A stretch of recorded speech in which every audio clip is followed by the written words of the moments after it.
ડાયરો છે અને લોક ડાયરો એટલે શું? ઝવેરચંદ મેઘાણી એમ કહે છે કે માનું ધાવણ 6 મહિના સુધી જેટલું ગણ કરે બાળકને એટલું લોક સાહિત્ય ગણ કરે છે. લોક સાહિત્ય એટલે શું? રાષ્ટ્ર શાયર ઝવેરચંદ મેઘાણી અને ભગત બાપુ કવિ કાગ જ્યારે લોક સાહિત્ય મેળવવા માટે નીકળ્યા અને મોવાની પાસે દરિયાકાંઠે એક જહાજમાં ઈંટું હરાતી હતી. 80 વર્ષના ડોહી ઈંટું હારે એની પાસે જઈને ઉભા રહ્યા કીધું કે મારી આ ઉંમરે ઈંટું હારો છો, અમે તમારી પાસે ગીત લખવા આવ્યા છે, ખારવાના ગીતો. એટલે કીધું કે હું લખી દઈશ, પણ આ ઉંમરે કે તમે કેમ આ મહેનત કરો છો? એ વખતે ડોહીમાએ કીધું શું કરું કે દીકરા નથી કે રાખતા નથી. એટલે ડોહીમાને આંખમાં આંસુ આવી ગયા કે મારો દીકરો હતો કે તો ક્યાં ગયો? કે મોવાના એક હેઠનું વાણ લઈને આવતો હતો, વેપાર કરે, મોવાના હેઠના વેપાર હાલે, એનું વાણ મારો દીકરો ચલાવતો હતો.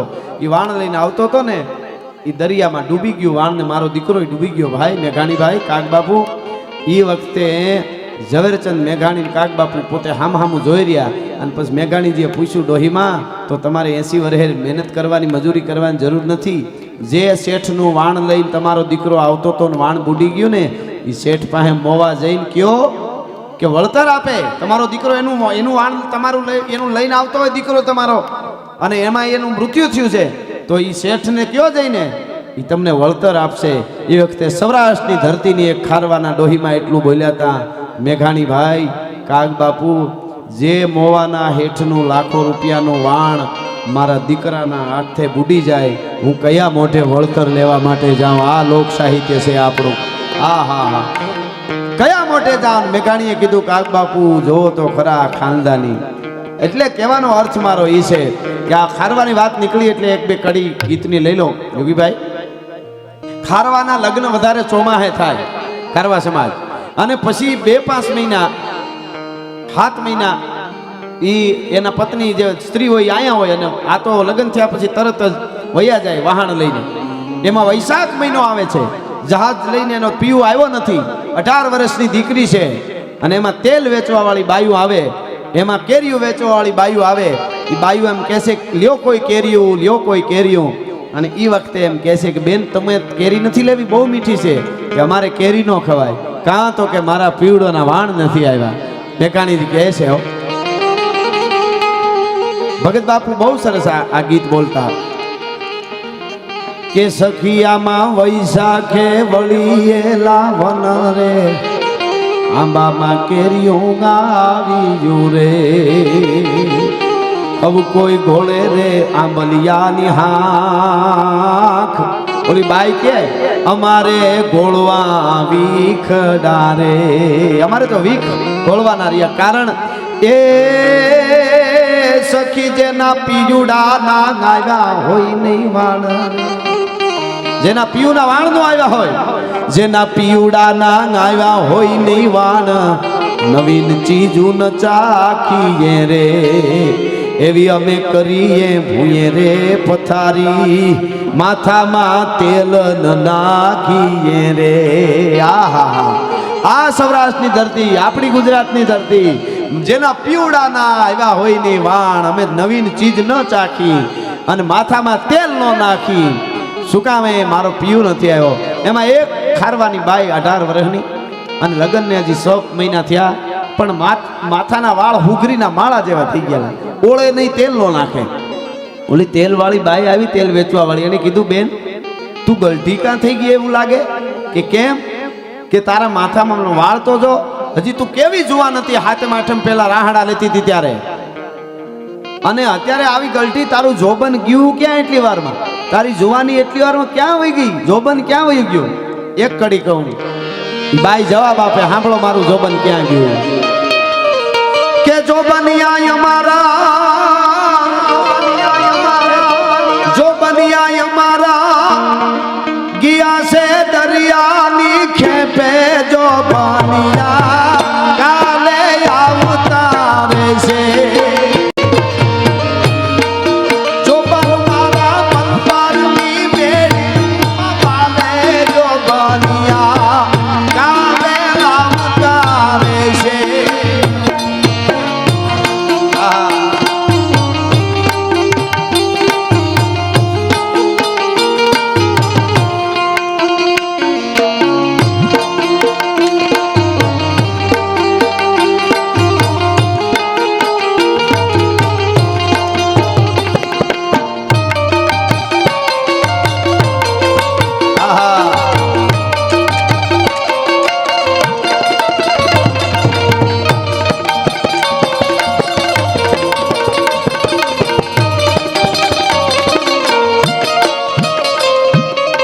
જોબનિયા અમારા ગયા છે દરિયાની ખેપે, જોબનિયા કાલે આવતા રહેશે, ત્યાં સુધી અમે માથામાં તેલ ન નાખી અને નવી સીજું ન ચાખી.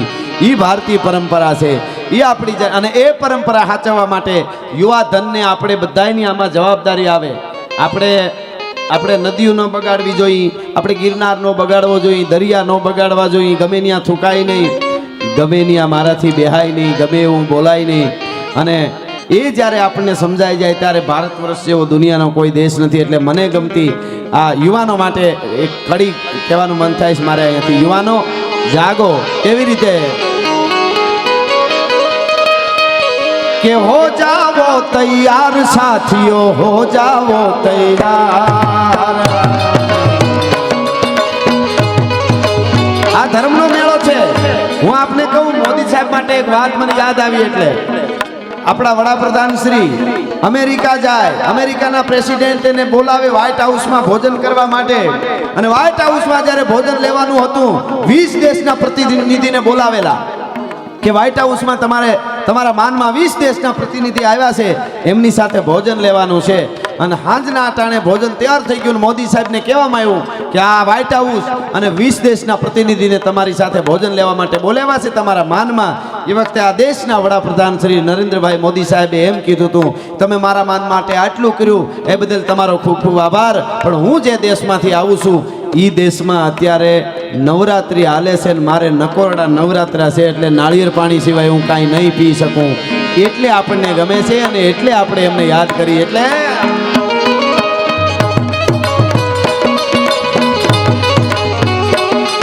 અરે હો જાવો તૈયાર સાથીઓ, હો જાવો તૈયાર. આવો ભગવાનજીભાઈ.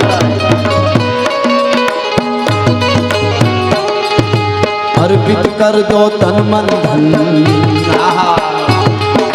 मांग रहा बलिदान वतन. अर्पित कर दो तन मन धन, मांग रहा बलिदान वतन.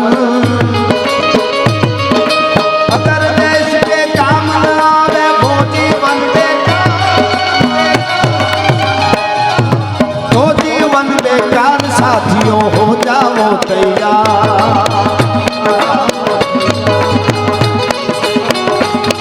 अरे हो जाओ तैयार साथियों, हो जाओ तैयार.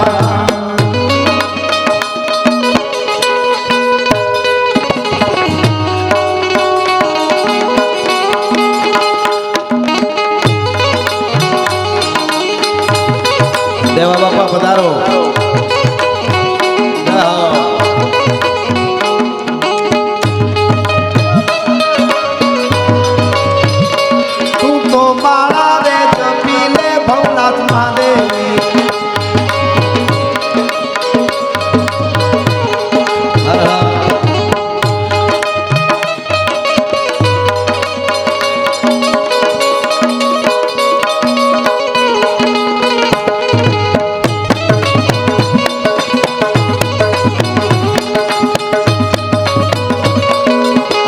વાતોનો માણસ છું, વાતો મને ગમે ને વાતો એવી માંડું તો હોપો પાડી દેવાની, ભૂલવાડી દઉં તમે ક્યાં બેઠા. પણ આજે એવું છે ક્યારે બંધ કરવું પડે એ નક્કી નહીં. મોટી વાત જો ભૂલમાં મંડાઈ જાય તો અધૂરી રહી જાય, એટલે ટુકડા ટુકડા ગોતું છું. હા હા, પણ માતાઓ બહેનો યુવાધન અહીં બેઠું છે. એક વાત જરૂર કરીશ, મહાદેવ તો જ રાજી થાય. પેલા ક્રાંતિ હોય તો જ શાંતિ રહે, નકર આપણા ધાબે કોક પથારી કરે. વાયડાઈ ન હોય છે, વાયડાઈમાં ક્રાંતિ ફેર છે પાછું. વાયડાઈ કોને કહેવાય? હમિંગ આવે પેલા થોડું. વાયડાઈ કોને કહેવાય? વાયડા એને કહેવાય એક માણસ એક શેફની દુકાનના ઓટે બેસી અને ટિફિન ખાવા જાય. બોલો, બપોરને ટાણે ટિફિન પોતાના ઘરેથી લઈ જાય ને હેઠની દુકાને કરિયાણાવાળાની દુકાનના ઓટે બેહીને ખાય. 5-7-10 દી સુધી ન બોલ્યો શેઠ કાંઈ. પછી કીધું તું ઘરેથી ટિફિન લઈને આવે ને મારે ઓટે આવીને બે ખાઈને પાછો વયો જા, આવું શું કામ કરે? બોલો કે તું મને ઉધાર નથી દેતો, તું ભૂખ્યો નથી મરી જતો, એ તને ખબર પડે ને એટલે. લે, આને વાયડાઈ કહેવાય, ક્રાંતિ નો કહેવાય. પણ ક્રાંતિ કોને કહેવાય? માતાઓ બહેનો પણ બેઠા એટલા માટે. સાન્ડર્સને ગોળીએ દીધા પછી લાહોરની માલિકોર રાતના 9:30 થી 10:30 સમયે એક બાઈ, જુવાન બાઈ, હિતાવી વરહની, એનો એક ઘરે દીકરો છે નાનો 5-6 વર્ષનો, અને હિતાવી વર્ષની બાઈ ટ્યુશન લે છે. બાળકોનો એમાંથી પગાર પૈસા આવે મહિને ને મહિને એના 2 ભાગ પાડે, અડધા પૈસામાં પોતાના પરિવારનું ગુજરાન ચલાવે અને અડધા પૈસા ક્રાંતિકારીઓ માટે દારૂગોળા માટે ભેળા કરીને ભગતસિંહ ને ચંદ્રશેખર આઝાદ જેટલા બટુકેશ્વર દત્ત જેટલા ક્રાંતિકારીઓને હથિયારો આપવામાં લેવામાં ચંદ્રશેખર આઝાદ એને જે ગોળી ખાધી છે એ રિવોલ્વર હતી ને એ પણ એ દુર્ગાવતી આપેલી હતી, દુર્ગા ભાભી મૂળ આપણા ગુજરાતના ભગવતી ચરણ વોરાના પત્ની. હવે સાંભળજો, પધારો પધારો કલેક્ટર સાહેબ, પધારો ભાઈ, પધારો સ્ટાફ બધા, ગોહિલ સાહેબ આવો આવો. એ ક્રાંતિકારીનો આપણો દેશ છે એટલા માટે. હા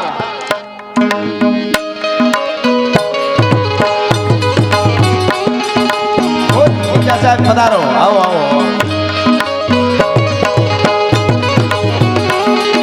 हो जाओ तैयार साथियों, हो जाओ तैयार,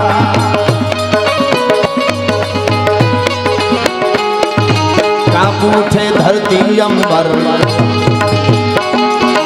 और उठा लो ऊंचा स्वर,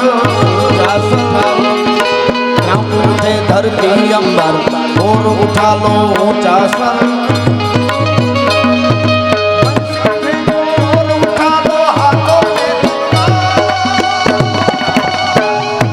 हाथों में तलवार साथियों, हो जाओ तैयार, अरे हो जाओ तैयार साथियों, हो जाओ तैयार.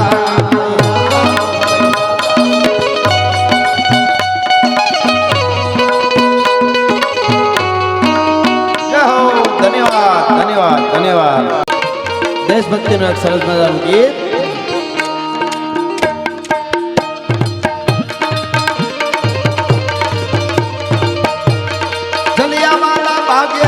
यहाँ चली थी गोलियां,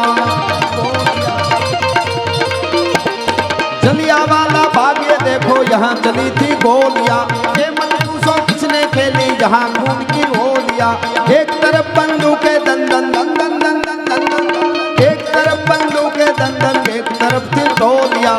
मरने वाले बोल रहे थे इनकलाब की बोलियां, जहाँ लगा दी बहनों ने भी बाजी अपनी जान की, इस मिट्टी से तिलक करो ये धरती है बलिदान की. वंदे मातरम, वंदे मातरम, वंदे मातरम. जय हो.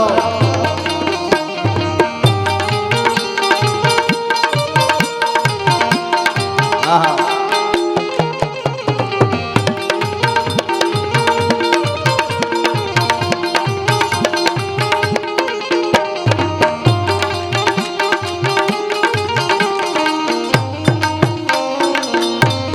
આપણે મેં કીધું એમ કે કંઈ કે લોહી રેડા છે ત્યારે આપણે આઝાદ થયા છે, આજ આનંદ કરીએ છીએ. આજ આપણો આવડો મોટો ભારત, સમગ્ર ભારત વર્ષ અને આપણું ગૌરવ વિશ્વના ફલક ઉપર આપણા મોદી સાહેબે પુગાડ્યું છે.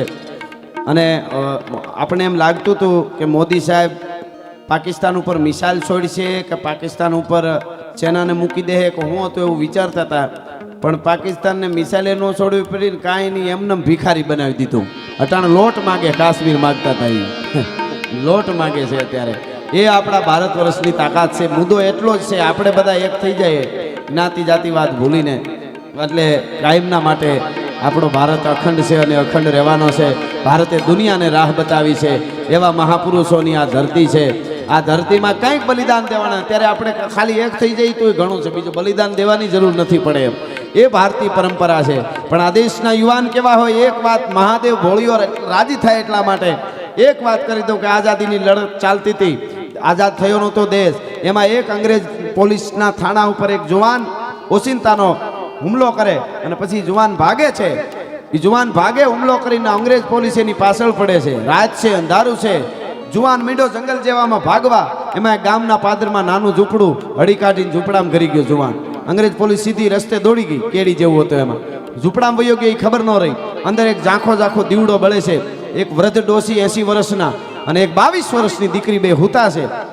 ઓલો જુવાન આમ ખડકી જેવું ખોલીને અંદર ગયો એટલે તરત જ ઓલા ડોસીને દીકરી બે ઊભા થઈ ગયા.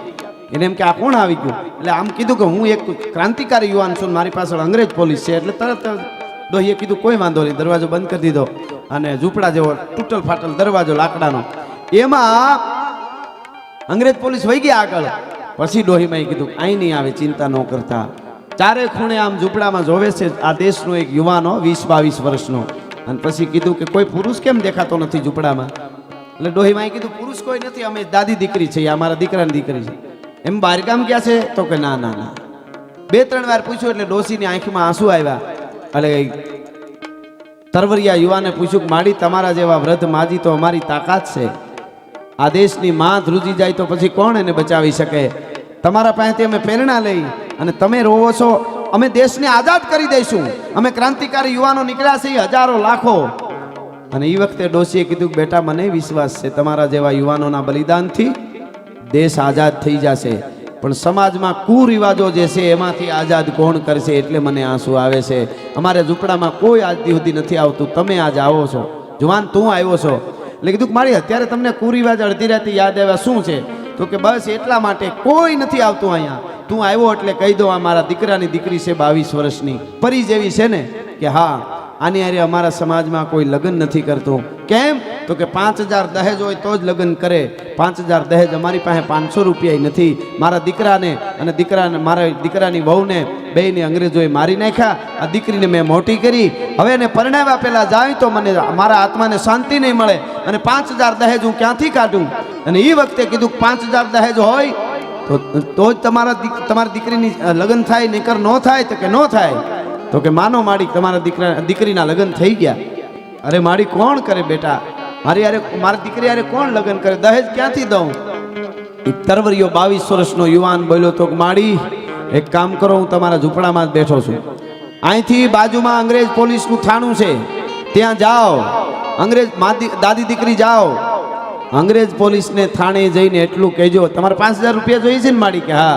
ત્યાં જઈને એટલું કહેજો કે જે ક્રાંતિકારી યુવાન ઉપર તમે 5000 રૂપિયા ઇનામ રાખ્યું છે એ ચંદ્રશેખર આઝાદ મારા ઝૂંપડામાં બેઠો છે, એટલું કહી દો. એટલે અંગ્રેજ પોલીસ તમને 5000 રૂપિયા આપી દેશે અને મને જેલમાં નાખી દેશે. તમારી દીકરીના હક પણ તમારી દીકરીના લગ્ન કરવા માટે પધારો પધારો પધારો યુગીભાઈ, પધારો પધારો ઓસિયા સાહેબ, જય હો.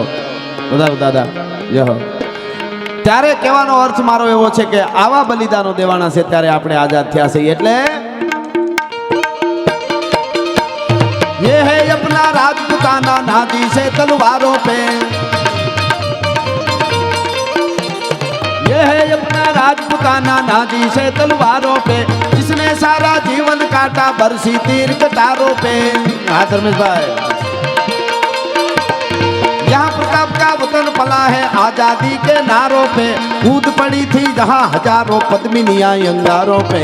बोल रही है कण कण पे कुर्बानी राजस्थान की, इस मिट्टी से तिलक करो ये धरती है बलिदान की.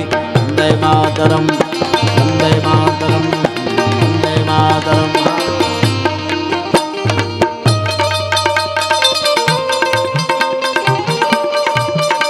बधारो बधारो भाई, जय हो.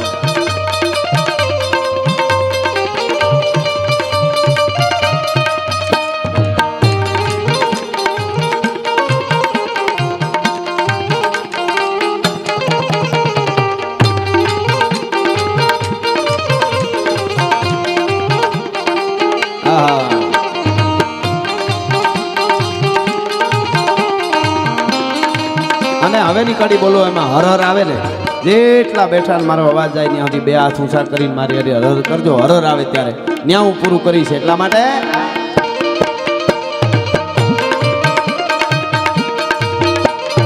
देखो मुल्क मराठों का ये जहाँ शिवाजी डोला था, देखो मुल्क मराठों का ये जहाँ शिवाजी डोला था, मुगलों की ताकत को जिसने तलवारों से तोला था.